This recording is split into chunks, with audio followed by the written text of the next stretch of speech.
Sabi po ng mga kababayan natin, ng mga netizens, eto na naman. Ayan na naman, dumadali na naman po etong mga DDS. Ganyan na ganyan ang ugali nila.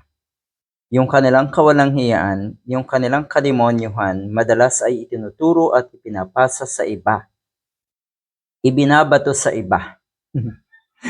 Kaya daw pala nagmamadali or pinamamadali ni Senator Tito Soto kasi gusto niyang ma-impeach si Sara Duterte para siya daw ang pumalit bilang Vice President. Sino ba yung nagkukumahog? Sino ba yung atat na maging presidente? Sino ba yung nagmamadali para maging presidente si Sara Duterte? 'Di ba yun yung tipong pagiging gahaman? Dapat lang na aksyonan ng Senado agad-agad. Yan yung sinasabi.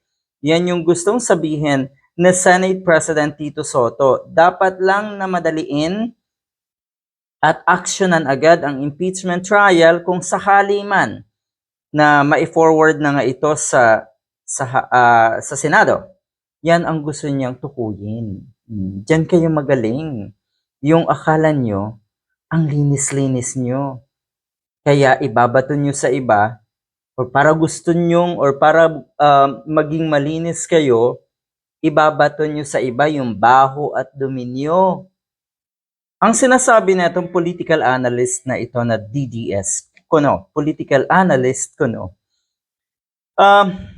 marami daw talaga ang gustong mapabagsak si Sara Duterte.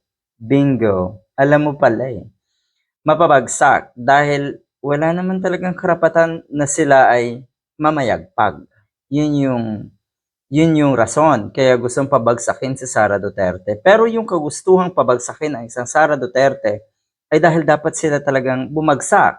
Na ang ibig sabihin, dapat nilang harapin ang batas.